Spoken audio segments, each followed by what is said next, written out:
So is somebody posting it or do you want me to? It's posted. Oh. Or I think Maria's. Is it posted? All right, hey everyone.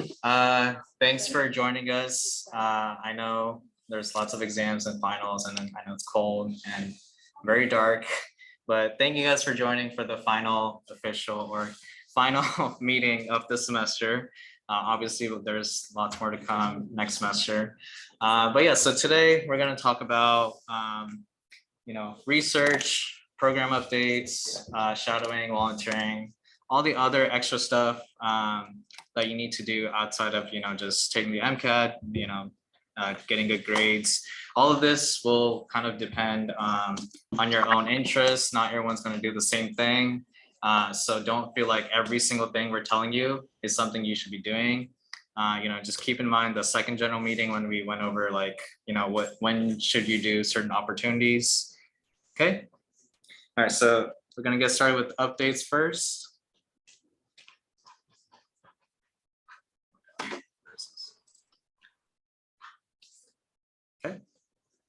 Okay, so for the mentor-mentee program, the only huge update is that for all of our mentors, the second mentor-mentee assignment is going to be due this Sunday, November 14th at 11:59. If y'all are having any difficulties reaching out to your mentor or mentee, just shoot me an email or DM us on Instagram.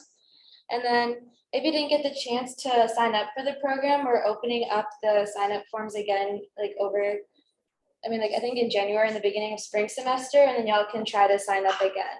So, yeah. So for those of you guys who were here last year, you know that Molding Doctors did a virtual book club, and I thought that was a really great experience. So I really wanted to bring that back for you guys next semester. So if you are interested, this interest form will be in our next email. So look out for that. It asks you a couple questions about what kind of books you'd be interested in reading. Recording in progress. And what time you'd be available to meet for the book club. It's going to be really low commitment. It's one whole semester to read a whole book, and you'll just have an opportunity to have some discussions. The books will be all medically related in some way, but it's not going to be like a textbook. It's going to be something interesting, because as some of you guys might know, a common question that you get asked on your med school interviews is, what have you read recently? And we can help you out with that and have some interesting stuff that you guys have read. So if you're interested in that, definitely look out for the interest form that's coming out in a future email. Any questions on that? Okay. Okay, so we had our first fundraiser a couple weeks ago for the Alzheimer's Association, and we raised $556.25. So we also had a few of our fundraising committee members volunteer at the Walk to End Alzheimer's that happens every year. It's with the Alzheimer's Association. So thank you guys for donating and coming to the walk if you came. We couldn't have done it without you, so.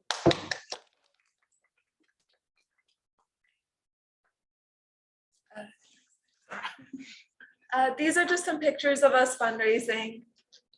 Next slide. Yeah, and that's a picture of us at the social. And then this is the Walk to End Alzheimer's. So our next fundraiser is this upcoming week. It's going to be on Tuesday, Wednesday, and Thursday. We'll probably be out at the Plinth, so just come by, in the middle of your classes or something. We'll be selling snickerdoodles, we'll be selling chocolate chip cookies, and hot apple cider, and that's the plan for now. We'll be fundraising for the Kaizen project. It's actually a project that one of our previous MD officers is a part of. Nick Hill. Yeah, if you know him. If you were in fundraising committee in previous years, if any of you are seniors, you might know Nick Hill from fundraising committee, but he was also an officer in previous years. Yeah, so he suggested this organization that he's part of, and basically what they do is they provide ingredients to families that are that are experiencing food insecurity. And so the goal is to, make sure that all these families have some food to eat during Thanksgiving. So it's a really good cause. Come by, fill your own stomachs, and help fill other people's stomachs as well. So yeah. Also, speaking of stomachs, there's cookies in the back if you guys ever want some. All right. Okay, so really quickly for volunteer updates, we have Incredible Fridays, which is actually tomorrow. So it's too late to sign up for tomorrow's date, but don't worry, there's plenty of dates for next semester, or even there's one last date for this semester, and that's December 10th. If you're interested in volunteering, the QR codes in the corner up there. This is basically just a respite ministry for families that have children with special needs, as I've mentioned before. Basically, all we do is like we go out there, entertain the kids while the parents go out and have a night out to themselves. And that picture up there is just from last month's, which Shreyas went to. We also had Adam. Yeah, a few of you. Yeah, thank you to everyone who came. Oh, and Isha, I'm sorry. And then, yep, this is my slide, roundtable. I know we decided we want to do the whole project thing. I've decided, let's push that to next semester and do it full diligence. Until then, I know exams are coming up. So what's a better topic than mental health for exams? So I figured that would be pretty good. If you guys are interested, that will be next week. And yeah, the updates on the rooms and stuff, we'll figure out, send it to you guys soon, okay? Any questions or any, yes? Yeah, of course, yeah. And anybody can sign up for a project for next semester also. It's, nothing is too late unless like it's tomorrow's thing. Yeah. Yeah,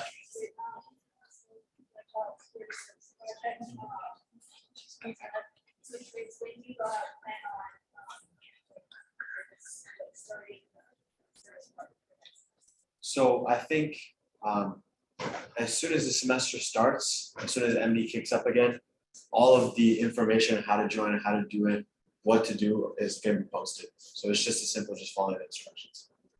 But it will be done. This time it will be done. any other like fundraising questions or volunteering questions? Yes.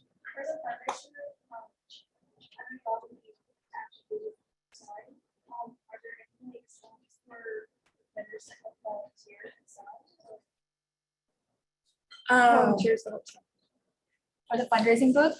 So we do have like a committee of around 30 people, and we want them to, just because they're part of the committee, they applied.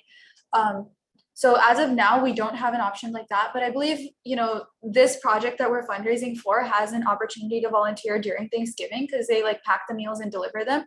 So for that, we'll definitely open it up to a lot more people. So yeah, so keep an eye out for that then.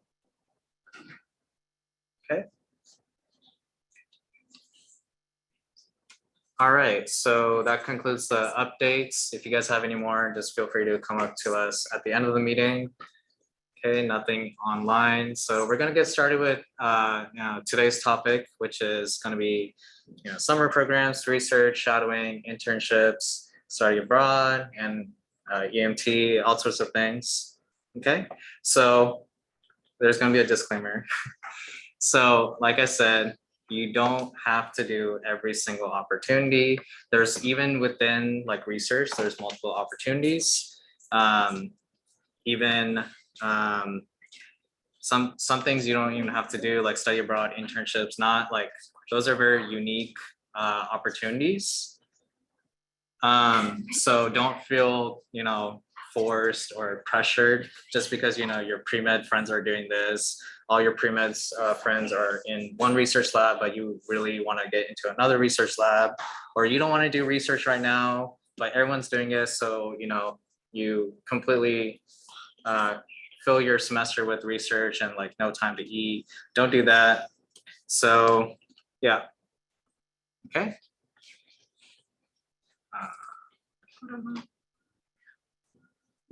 Yes. Yeah, go ahead. All right, so the first thing that we're gonna talk about are the hospital volunteering and shadowing program opportunities. So the one that I did for 2 summers during high school was medical city volunteering in Frisco and Plano. So that was a pretty good experience. I think they stopped it, but they're opening it again for this semester or this summer, sorry. So just gonna be like basic hospital volunteering tasks, like we didn't have liberty to do too much though. They assigned us to a department, Yeah. especially over the summer. What they do is they assign you to a department, and then you fulfill the task for that department. And then there's 4 weeks, so 2 weeks are for a clinical department, 2 weeks are for a non-clinical. So it's really good in terms of like being able to see what goes on, like with doctor-patient interaction, and then also like behind the scenes of a hospital. Like I was in the facilities department. I didn't know there was a facilities department in hospitals until I volunteered there, So Yeah, so that was a good experience, and it's not too much of a commitment. I mean, especially because it's only over the summer, right? yeah, the summer program is 4 weeks. 4 weeks, yeah. From what we know. So there's also a Presbyterian program, which is also kind of a volunteering and shadowing program at Texas Health Presbyterian. Parkland Academy is a career observation program, so it's basically just like shadowing doctors throughout the day, just kind of getting a feel of what different specialties do. This one is more of a paid summer job called Parkland Ellie Feldman Collegiate Fellows Program, so that's something y'all can look into as well. And then lastly, we do currently have like this virtual shadowing thing going on. So every Tuesday at 7 p.m. you can just log on and learn more about different specialties. So Vivi has a lot of experience on that, so she can. Yeah, so apparently I do. Yeah. So I've been doing virtual shadowing, I'm pretty sure ever since COVID started. Yeah, so when they first started, it was really fun, really interesting. They have a lot of doctors from UT Southwestern come out, and it's really fun. They do different specialties every year, and doctors from not just DFW, like all over the place. I think they even had like a few like global doctors come in. So yeah, a lot of different variety of specialties. You can like basically talk and hear about like every specialty you want to. And then after every week, you can get like these little certificates that show that like you were there, and like they're just like these short quizzes that'll get you like a little certificate that shows that you did virtual shadowing, so that can help you keep track of your shadowing hours. So yeah. And Texas medical schools, they announced that they'll accept that as shadowing hours because of COVID. We weren't able to do it in person, so they said that this will count towards shadowing hours. So yeah, and to get those hours verified, they talk about it in a process towards, I think they talk about it more in March, about how you can like actually log those hours for shadowing. Oh, and one more thing about the virtual shadowing is all the lectures that happen every like Tuesday are also recorded and put into a drive with like the slides as well. So if you ever want to go back and just like look at what the previous weeks, like what they've talked about, and like maybe watch a couple like interest you, like you can go back and do that as well. So this is on like a huge Google Drive, which they'll give you access to. They're also on YouTube if you want to watch them. Oh yeah, and they don't just do like specialties, they do advice on like, I remember they had one about like med school interviews, they had one for MCAT, I think just like general pre-med advice. So they offer a lot of resources if you want to check them out. Right, so it definitely goes beyond just shadowing. It's evolved into lots of just like a resource hub. So definitely, utilize that, whether you're doing it for just the hours or you're just using it as like a resource tool. Definitely like check it out. That's like we almost mention it literally every single week or every single meeting because it's very important. And then a couple of other things. If you're like, living on campus, or if you live near this area, Medical City of Plano is the closest one. And I did that like about a year. I started in the summer before my freshman year. And there's no requirements. I just filled the application out. I met with, the volunteer coordinator, and I started. And then the thing I did, there's obviously a summer program, but you can also just regularly volunteer every single week for 4 hours. And there's, several departments you can volunteer at. If you have prior experience, you can go to one of the floor, specialty floors. But if you don't have experience, that's okay. They'll let you volunteer at like the front desk. And I volunteered at the front desk as well as the floors. The front desk, it was actually very helpful because if like this was me as a freshman, and at that point I had no idea, how a hospital worked, how like the electronic side worked. So it's to kind of like get your foot in the door, just to kind of get some hours, get some experience. And you can always, there's, people will know your face. So if you might think that might not be the most glamorous, opportunity, or I don't want to, dedicate 4 hours a week, think again, because it's very valuable. It's one of my valuable experiences. Okay. And then, yeah, the Parkland one, we'll talk about like TEMRAP whenever we get to research, but Parkland is like, a very well-known hospital in the Dallas area. It's right across UT Southwestern. It's a very big hospital.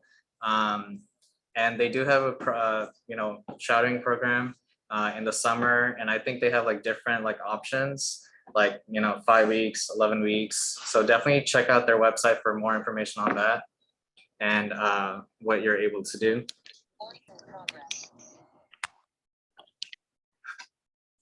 Okay. So these are just, it's just another list. Oh, sorry. What was your question? Is it exclusively during the summer or are there options during the semester? I believe there are other semesters. I'm not 100% sure. It actually depends on the doctor you find. Yeah. So like I reached out to a doctor who's letting me shadow him this December, for example, through that program. Like the program is really, really dependent on the doctor you find. So it's whenever their availability is.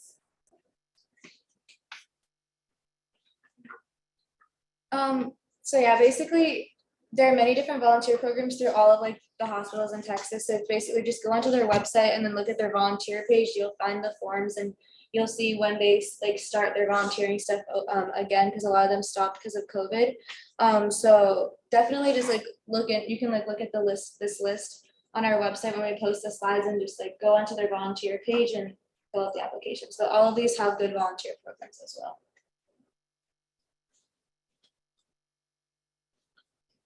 Okay, so I'm just quickly gonna go over some research programs.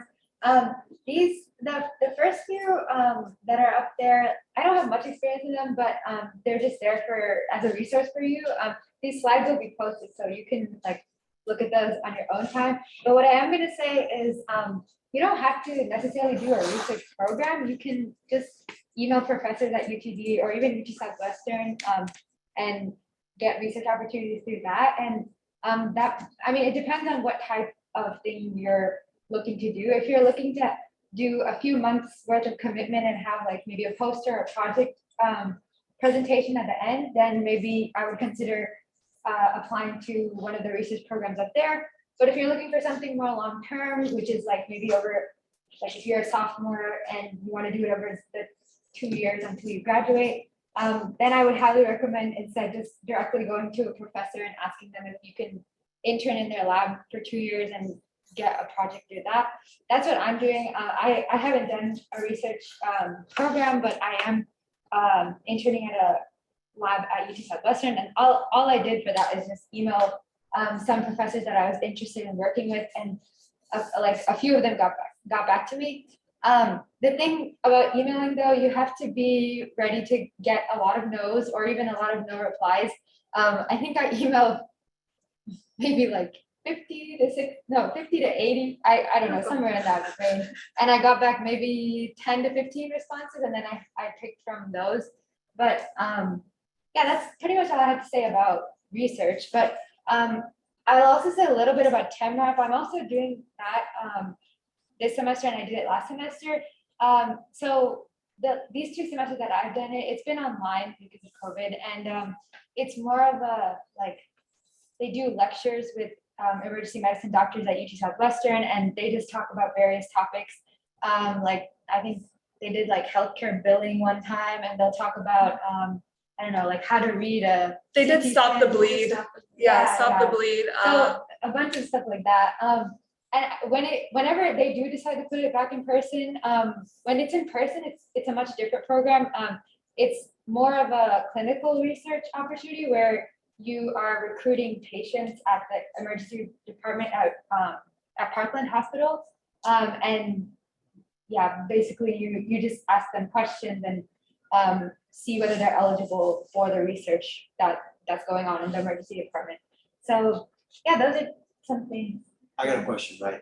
So when you're doing research, what is the goal? Like, what are you trying to gain? I think you are trying to gain like an insight into a specific field that you're interested in. So for example, I'm kind of interested in cardiology, which is why I kind of went into a cardiology lab to see what it was like and what types of things that I would be doing if I were in that field. So yeah, it's basically to explore like a field of interest that you might not get to explore in a classroom setting. And then also like if you're interested in doing your own project or something like that, there's that as well. But you don't have to have your own project or publication for it to be a meaningful experience. You can just intern in a lab just to see what it's like. Yeah. But through TEMRAP, you can get a publication. Yeah. It's. Yeah, you'll be in like a group project of like a couple people. And you'll be writing basically a research paper on whatever you and your group decide. And then that will, it's a longer process and it does take time. You kind of have to go through like Dr. Price and through UT Southwestern, but you can ultimately get a publication out of TEMRAP if you would like to. Yeah, I wanted to add a couple of things to everything Rashali said. So if you guys came to last general meeting, to the panel, a lot of our med students, they did TEMRAP and they also talk really highly about it. And I'm not sure how it is now, but in the past, you can also do this for credit, actually, your bio upper electives. So talk to your advisor, talk to HPAC, and I'm sure they know about TEMRAP. It's something, you know, that's a very great opportunity, like virtual shadowing, like, you know, Medical City of Plano. It's a very it's like a staple program that almost everyone talks about it and recommends it to at least check it out. You know, there are a couple of requirements that you have to, you know, look through on the website. And then, yeah, there's different like options through TEMRAP. It's not just, you know, clinical research. It's not just like shadowing. There's different aspects. There's, I think, maybe an education department also. I'm not entirely sure, but there's different options you can go through TEMRAP. And again, and also to add on to what Shreyas asked, like, sorry, can you repeat your question? It's like, what is the purpose? Like, what do you do to research on? Right. So yeah, depending on the lab, that purpose will vary, but your purpose can also vary. So med schools, the reason why, you know, pre-meds do research is because when you're a physician, you might also have to do research. You know, you'll have your own study. Even in med school, you can still do research. You can do like an MD, PhD, and sometimes, you know, some people, they're pre-med but they're really interested in research, and they, you know, divert into the research in grad school instead of going through med school. And yeah, like Rashali said, it's out of interest. But like the med students said last month, don't just go into the research program without like any like sense of purpose, because you will be asked questions regarding your research in your interviews. So you have to, you know, be interested, you have to sound enthusiastic, and they might be doing the same research as you, like your interviewer. So that could, you know, help you or hurt you depending on what you did to go into it in the first place. And then for TEMRAP, it's the 15th to apply for next semester. Yeah, so it's coming up. It is coming up. It is very short notice for a lot of you. I don't know what the specifications are for like if you can apply or not, but please do look into that. Don't miss out on the opportunity. One of the things that especially I went through was like, okay, I'm like, my thought process is like, I'm not gonna do it. I don't have time for it, so I'm not gonna apply for it. That's not gonna get you anywhere. Like, you gotta try, put your foot in the door, see what you can get, because a lot of these opportunities are once in a lifetime. So just try it. If not, I mean, there's plenty of other opportunities, but TEMRAP is the 15th. So look out for that date. of this month. This month. So In 4 days. 4 days. Yeah, sorry. It's a really short application though. Yeah, I think it's I just. think like, it's a little uh, longer for first time, but Oh. for- No, yeah, It's but, really short. I just did it. It's like 3 questions. yeah, Yeah, and they're like, oh, why are you interested in like just basic, like, Yeah. any program is gonna ask you those questions. if you're like an EMT, emergency medicine, talk about that if you've like done the EMT course. Yeah. Definitely tie that in with your application. It helps a lot. Um, And adding on to that, not adding on to that specifically, but for research, so I know a lot of us are in research labs right now. Personally, I got on UTD's research professors, literally scanned through all of them, looking at what they're doing in their lab, and I found what was interested for me. And I just emailed, I think I emailed like 10 professors. Like Virtually said, you will get no's. I think about like 5 or 6 of them. Some of them didn't even respond back to me.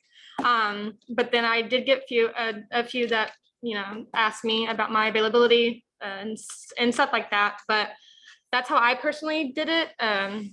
So yeah, check out the research professors on the UTD's website and just skim through and see what you're interested in.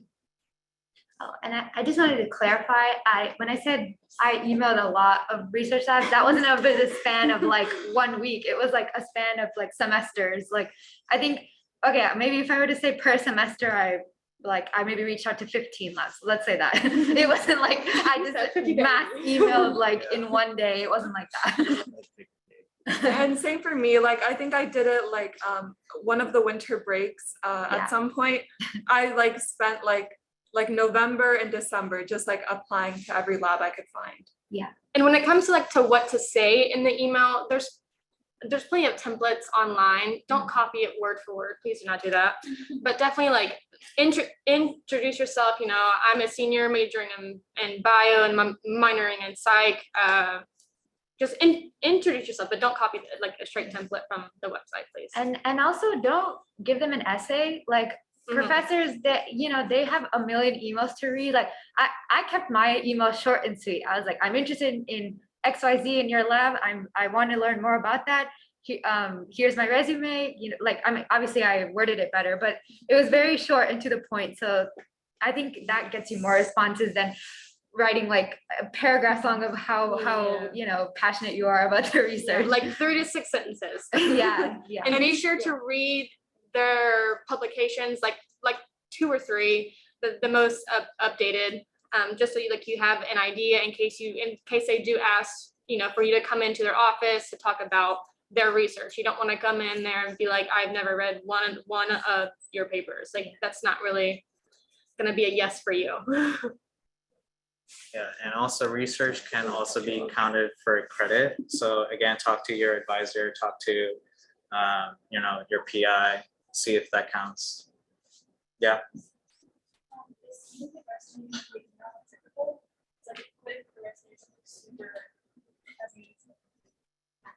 Yes.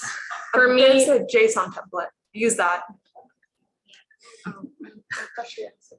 Wait, sorry, what was the question? Yeah, Could you repeat it? I mean, I was asking A, and sending in your resume, your first question email is typical. Yeah. I guess it's so always too, but like if your resume isn't super impressive. Oh, yes. yeah. So yeah. when I first emailed a few of the professors, I had no research experience at all.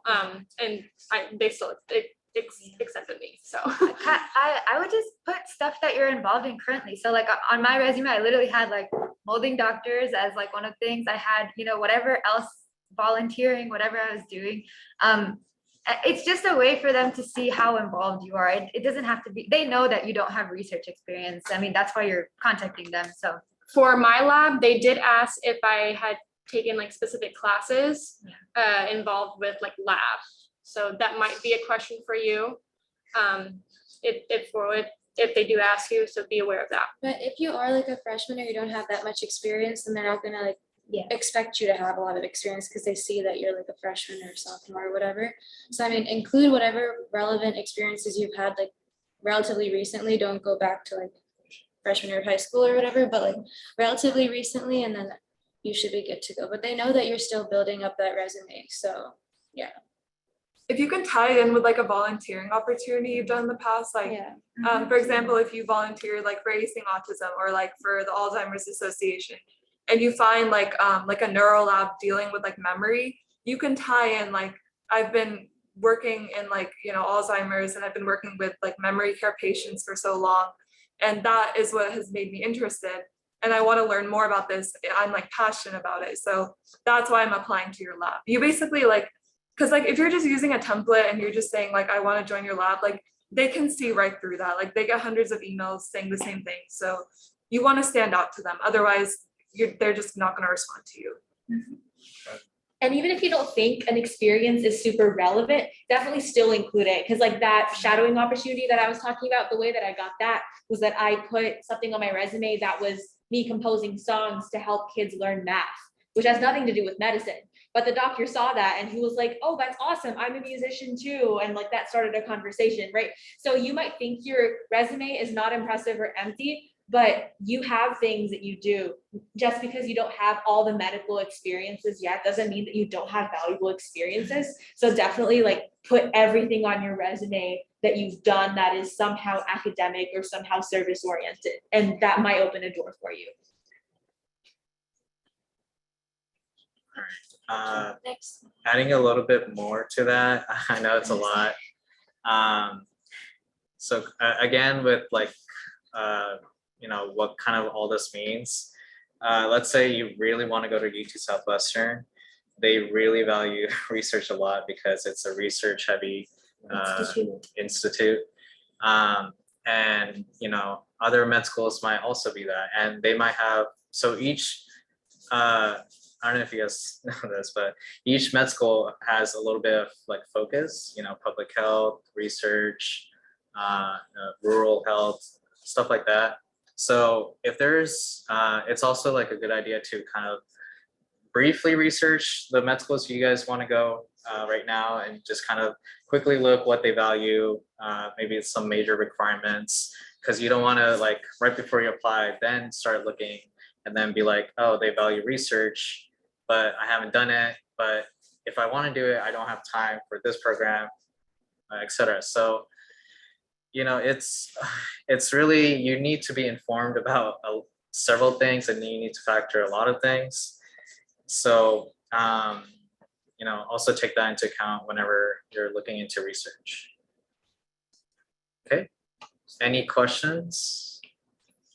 Okay.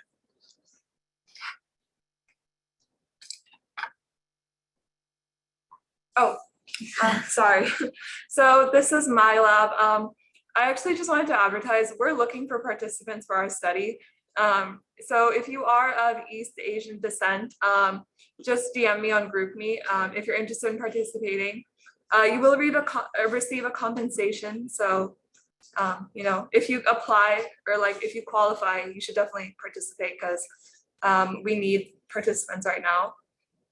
And then also, you can apply to this lab too. Like, I don't know if we are looking for new RAs, but it doesn't hurt to email. Our PhD doctor is Dr. Park. You might know her if you took some of her classes, but yeah, you should definitely look into it and apply if you're interested. We basically just look at how different cultures respond to different different trauma responses, different stress responses, how different cultures basically deal with particular situations is the best way to describe it. Wait, sorry, one more thing about research. So a lot of your professors are actually researchers. They're actually researchers to start with. Part of their job requirement is actually to teach a course. So, you would be surprised, which professor is actually a researcher, or like what they have labs. I think a lot of the chemistry department has their own labs. Like all of them are in like Berkner. And then, a lot of the bio and neuro professors also have their own labs. So just reach out to them if you're ever in office hours. Obviously look on their profile. It will always say what they're involved in, how long they've been here. etc. So you said look at the profile, do you need a profile on the research website? Or- Not necessarily the research website. I mean, that obviously is a resource, but just like in general, there's like a faculty, like each like department has their own like, faculty and staff like page. They'll give like a brief description of, when they get to UTD, what do they teach, if they're the head of the department, etc. So I'm also curious about professor tenure and how it relates to how much of it they offer research with that kind of issue. Or is there something else? I'm not sure if like tenure stuff is included. I'm not sure. I'm sorry, what was the question? I just heard before, like if professors tenured or not, it affects like whether they offer research or how likely you are to get a research position. And I just don't know, that's something we should do. Or because that's even something we can't. So tenured professors, you can still apply for them, but I think they would tend to want like, graduate students. I would say more experienced RAs, but like it doesn't hurt to apply. Like just like get to know them. Maybe they'll give you an opportunity. Just bond with them. Like building a good relationship with a professor would be like a good way to get into their research lab as well. And it's also an opportunity for rec letters, like your PI, a rec letter from your PI is like a very common thing. Or like your professor that you studied or you took their class and also did their research lab, that's also another improvement. So there's many benefits to research if you guys find like the right, fit for you. Okay. All right, yeah. Okay, has anyone heard of a pre-health immersion program? Yes, kind of? What do you think it is? Yeah. I feel like it kind of says in the name, like if Fair you're enough. interested in like medicine, Perfect. That's exactly what it is. So here are a list of some of them if you're interested. I genuinely think I've been to one of these in high school. I don't think it's available for college students, but it really does change your perspective of medicine and what it is, gets you into, it like kind of pushes you in the deep end, and what pre-health, all that stuff is. Highly recommend if you're trying to still find your why in medicine. And most of these will be like a fun experience as well. The one I went to, it's not on this list because it was for high school. It was at Rice University in Houston, and you just stay there for a week. You're with other people that who are trying to do the same thing. You go to these places. I think I dissected a cow's eye. That was cool. They showed us how to do bypass surgery. I didn't do it, obviously. They showed us how to suture. It's just a bunch of different fun activities. They really know what they're doing. I'm sure you have to pay for them, but if it's something that you're interested in doing, highly recommend. Yeah, and some of these, there are like requirements that you have to be, a freshman or a sophomore. And some of these programs, you do have to pay for it. Like the first one is a kind of common one. I know it says virtual right now, but double check if it's continued to be virtual, or if you're a freshman right now, and because the first one is only for freshmen and sophomores. And then I think even the UCLA one, my brother actually did that like when he was in high school, I think. So you go to California, you go to UCLA, and you're there for like 6 weeks. And you just, like Shreya said, you learn everything there is to be about like medical school or like pre-med and like basic skills. So it's a very cool program. And they add on not just like pre-health stuff, but like also a lot of life skills too, which is really interesting. They add like a leadership component to them sometimes, and very interesting to kind of gain that experience, and it's helped me definitely. So if you guys have like siblings who are also kind of interested in this pathway, this is something you guys can forward that message to. if it's too late. Oh, and then does anyone know what study abroad is? I'm sure everyone knows. Sure. In the back. What is study abroad?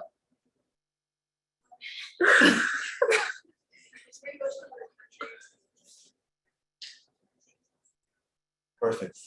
Round of applause.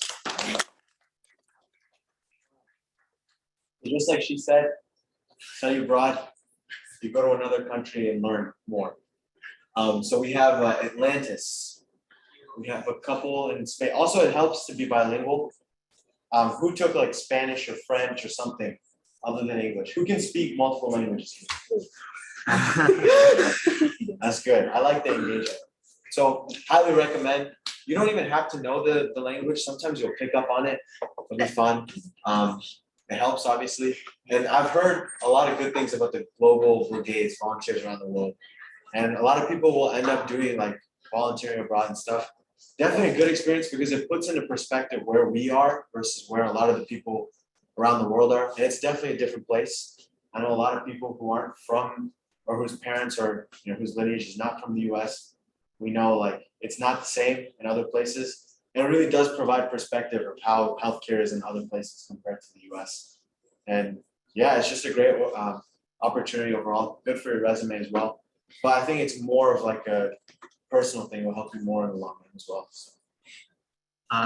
Sorry, one more thing to Atlantis is actually very popular. It's very expensive though. I think again, it also has, different timelines, like if you want to be there for 1 month or 2 months. And yeah, you get to pick where you get to go. And I don't know if you talked about this, but like some of the honors college courses and like, programs, they have faculty-led study abroads. So you can also look into that. And yeah, Global Brigades and volunteers around the world and Doctors Without Borders, all those different organizations, definitely check those out. I forgot which organization, but basically they volunteer or like fundraise the entire year so they can raise enough money so that they can volunteer or go to a different country and do one of these study abroads. Yeah. Okay, but if you guys are interested in that, honestly, you can talk to the Career Center about a lot of these. They'll definitely have lots of opportunities beyond just like the HPAC or your advising center. So yeah. I just quickly wanted to add, also don't feel like you have to do a study abroad program because they are expensive, some of them. So it's not like it's gonna make or break your application. It's just adding extra, I guess, experience to your resume. But you can just as well do the things that they do in those programs here like locally. So, and then the other thing I want to add is the Global Brigades. The professor who's in charge of that stuff is Dr. Shrikant, which is the Bio 1 professor, I think. Yeah. So I mean, if you have any questions, you can. I'm sure she's a really nice professor. Like if you go into her office and ask her about it, she'll love to tell you more about it. Any questions on that? Okay. All right, so there's not much to say about MCAT/DAT programs. It's relatively straightforward. You can self-study for the MCAT, or you can take a course, or you can do both. It's not one or the other. So Kaplan and Princeton, they obviously have both online and in-person classes. A couple of us did the Princeton course, and it was here at UTD. I think that's the only difference. Kaplan doesn't have a course at UTD, but it's like probably near by campus. But the Princeton one, it was like 3 days a week or 4 days a week from like 7 to 9, 9:45, and it was in Green Hall, if you guys know where that is. And basically they have an instructor for each like subject, and they every day you rotate subjects, and yeah, so that goes on for like a semester. So if you guys are interested in that, check out those websites, or again, talk to your HVAC advisor. There is like, discounts if you're a UTD student. It is, not cheap by any means. It's around like 2,000. So yeah. Anything else to add on? Just be sure to check out HPAC for the discounts. That's all I'm gonna say. So another thing that you can do, this might not be viewed as the most typical pre-med activity, is do internships if there is one in a field that you're interested in.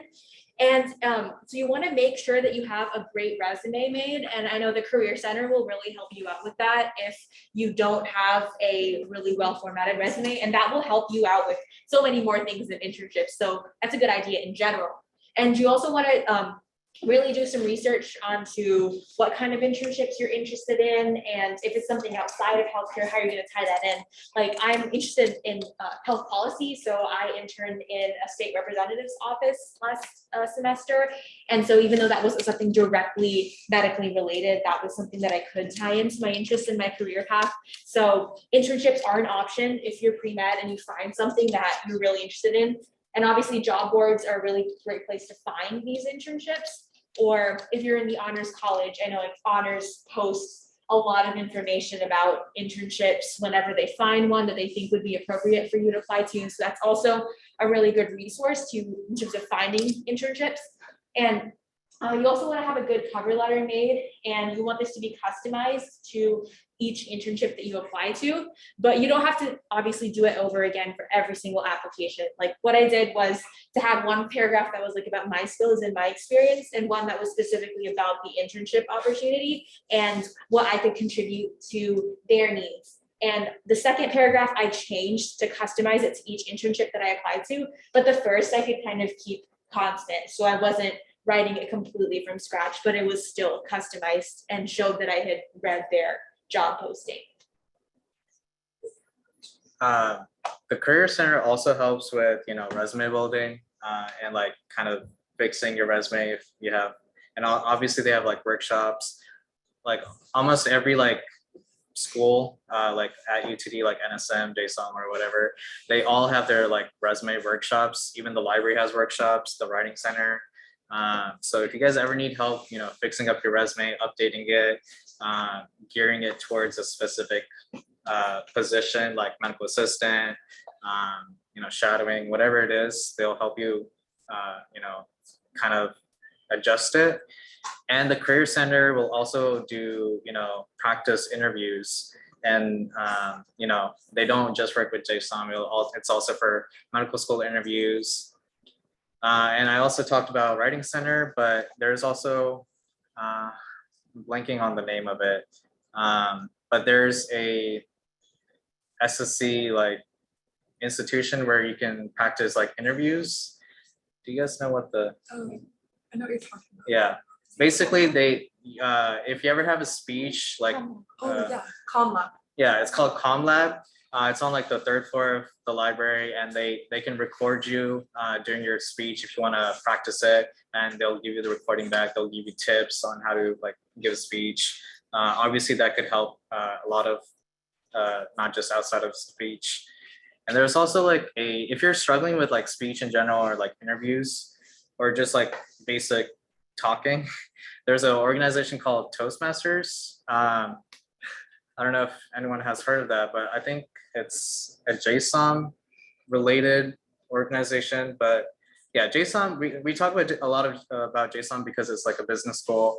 And if you guys ever are in the area of JSOM, a lot of them are always dressing up because they're always going to interviews or whatever it is. But yeah, any questions on that? Oh yeah, if you need like a good template for your resume, you can follow the JSOM template. It's a really good like standard resume that's professional and like still like attractive to people. Okay. And I also recommend like whenever you're like adjusting your resume, every like opportunity you do, like let's say even if you like go to Mulling Doctors, or like if you're in the fundraising committee, you can put that in your resume if it allows it. And if you're shadowing or working, like don't forget those opportunities to put in your resume. So we have scribing. Scribing is a really good opportunity for you to gain clinical experience. There's various companies, Scribology, Scribe America, ProScribe. Personally, I worked for Scribe America, so I can only speak for them. But so what I did is first you applied. I actually applied on Indeed. You go through this training. It's called Scribe 101. And it's basically you do a few, I think it's 5 to 6 courses, and then you have a final exam at the very end. And then your application is still active. And then hopefully you just get an email from them, and then you start your floor training with that specific hospital or clinic. There's different specialties you could scribe for. I personally did emergency medicine, but I know there's internal medicine. I know there's vets, there's pediatricians. So yeah, definitely check that out if you want to get some more clinical experience. I have something to add with that. So at the bottom point, many smaller clinics do hire scribes. Another way to go about that is just ask around, like see if you have family, friends, like adults that you know that work at smaller clinics.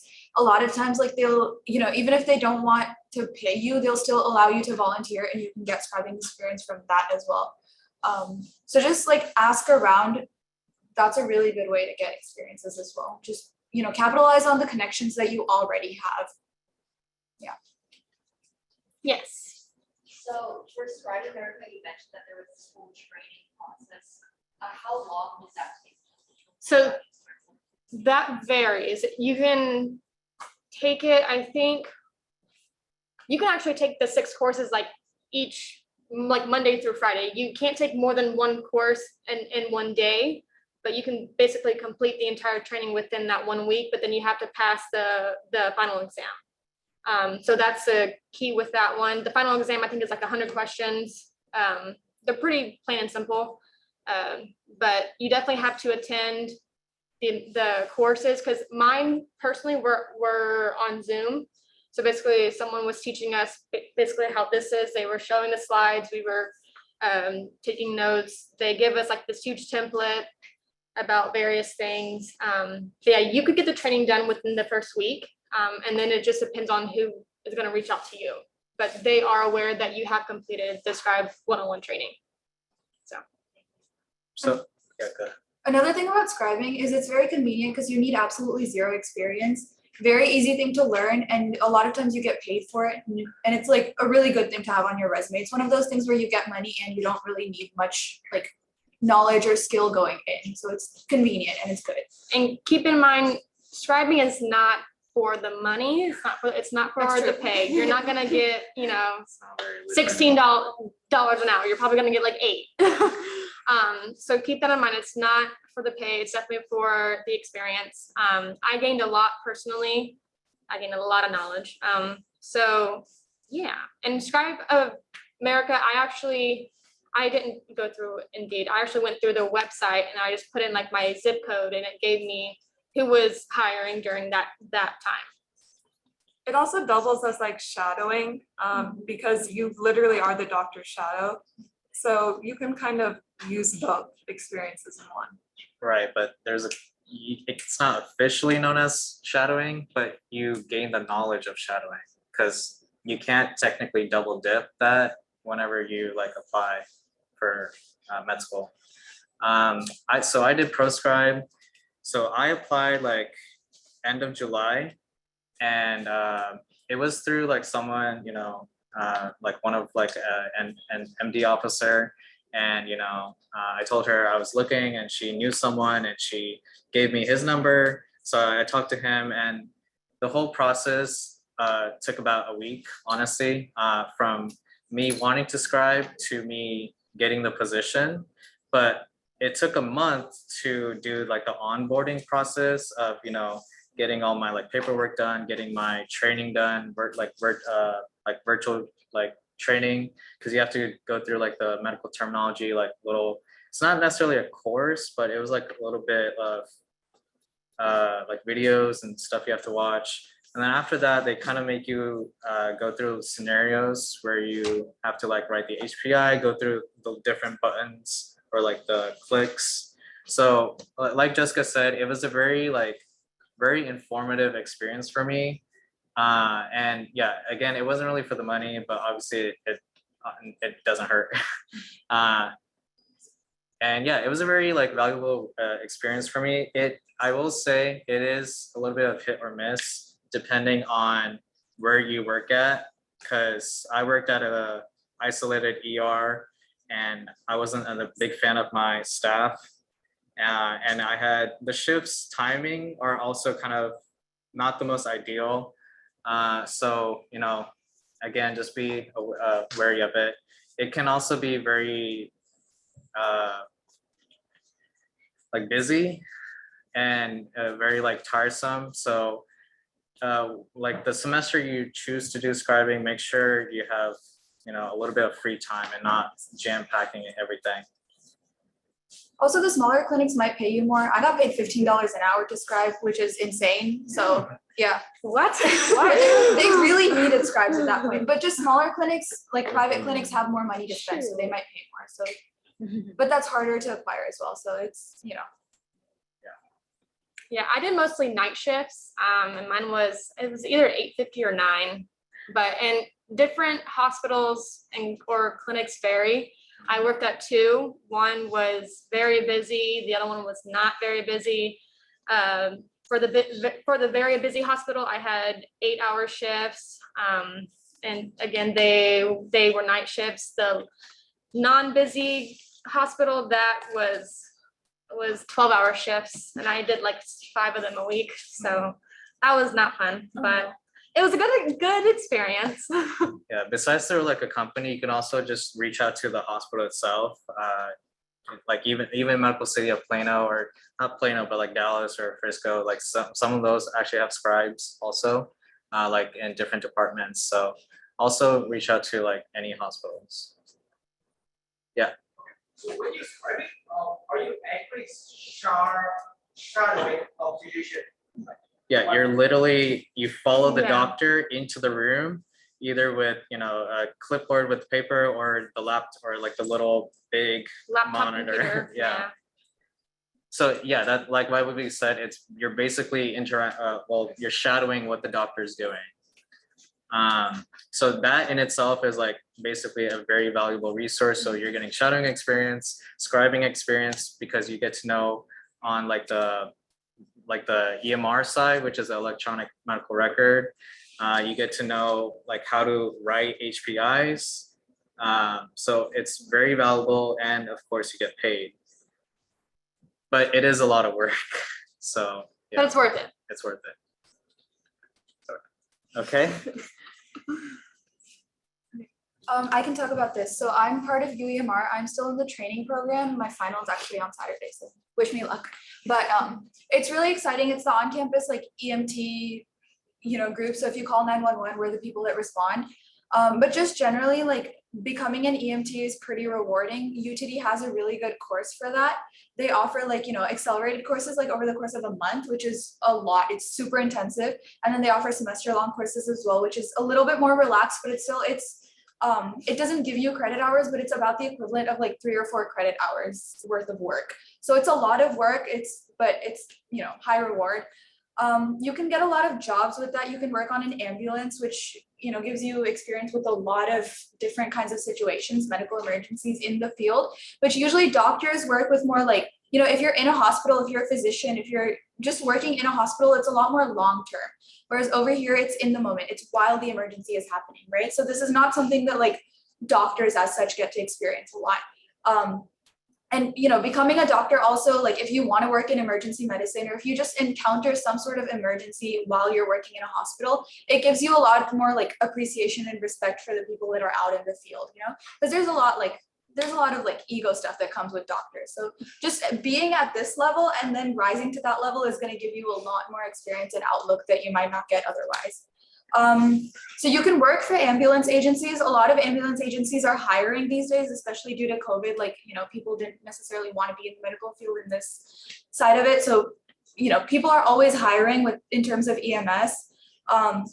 Ambulance agencies, usually like the shifts are 24 hours, so reserve those for the weekends or for a like lighter semester. But something that I'm doing and something that I feel is like a lot more convenient for students is working at events, like EMTs at events. So I work with a company that provides medical standby at concerts, so I've gotten to see some really cool things.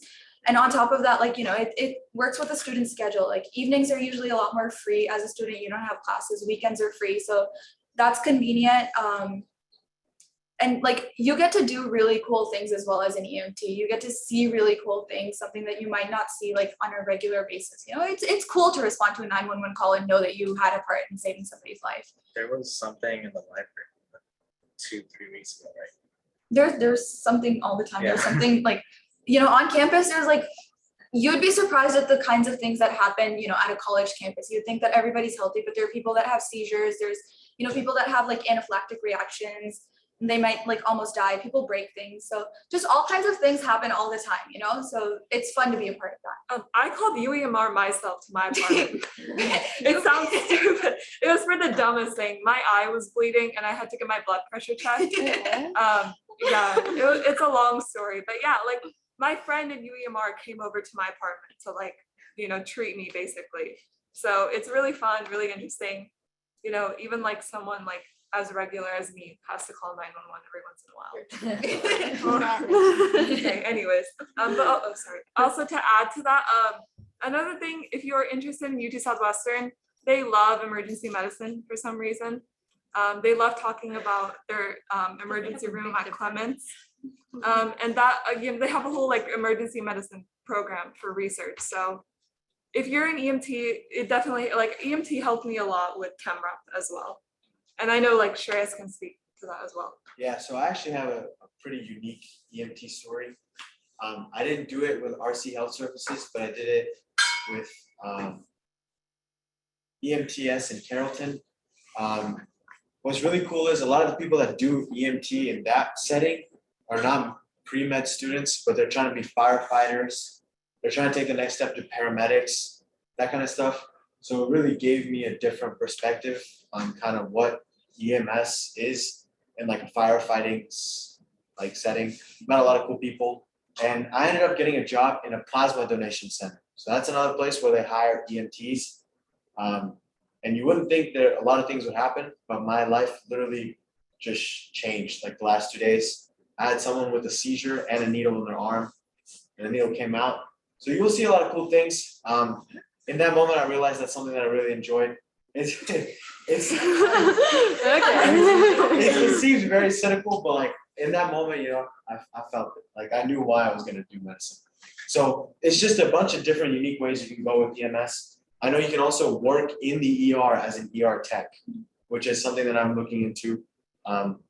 So yeah, you got plenty of options with EMT. So I would definitely look into it, and you get paid. And they pay me very nicely for the plasma clinic. So it just depends on what you want. Also, if anybody's an EMT and wants to do the concert gig, like I can give you the phone number. They're always looking for more people. All right, so that kind of wraps it up. I'm sorry it was kind of long and very information heavy.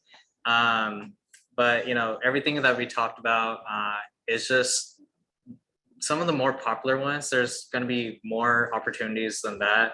Like there's free clinics, hospice, all sorts of things that you can look into. So don't feel like this is an exhaustive list. So this is a little screenshot of what to expect next semester.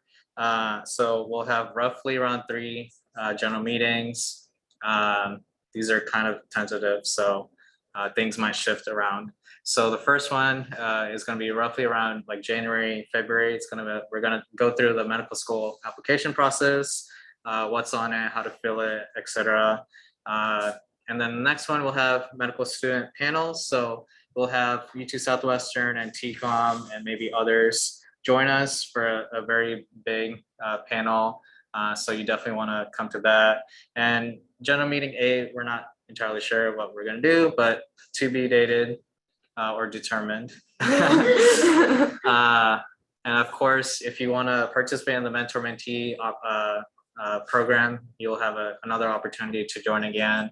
If you don't like your mentor or mentee, if they're not responding, that's also a chance. Again, we'll continue fundraising committee, roundtable, all that, everything will still continue. Something new that we're trying to do is the book club that Smithy was talking about. And then there might also be a newsletter, like a monthly newsletter. And we are planning on having a suture clinic that might, be We do in the have one. works. We do. We do have We do. one. We do. Surprise. We are also looking into having a couple of workshops regarding medical skills. If that's something you guys are interested, I think that's very valuable. Maybe like CPR, how like common medications, common like imaging, what is difference between X-ray, MRI, CT scan, like stuff like that. You hear all these, but you never find like an avenue to learn. So that's something I want to try to bring to MD. And of course, we'll have MCAT workshops. And then SANIC, which has a very long abbreviation, but basically it's mock medical school interviews. So basically we get faculty, staff, like Dr. Srikanth, Dr. Straw, and we'll get like HVAC also involved, like Dr. Rainey. So they'll come to the basement of the library along with 20-25 MD members. And of course, we'll also be there, and we'll take you guys through like a official or unofficial mock medical school interview. So that's a very unique, great opportunity that we offer at the end of every year. And so that is a single day, but we'll have workshops leading up to it. So we'll have a workshop on interview skills, personal statements, medical ethics, all sorts of things, informing about all the medical schools in Texas. So it's it could be like a 1 to 2 week event. So look out for that. That's going to be around like April, end of March. And then of course we'll have the roundtable presentations Shreyas is working towards. And of course we'll have the end of the year banquet and officer transition. So it's going to be very busy. So, just look out for all the emails, look out for all the important dates. So yeah. Anything you guys want to add? Any questions? So here's our contacts, and then there's a sign in if you guys missed it. And thank you guys for coming. Sally. Yeah, I messaged her on Instagram. Do you want to mute? How do I? We're good. Oh, there you go.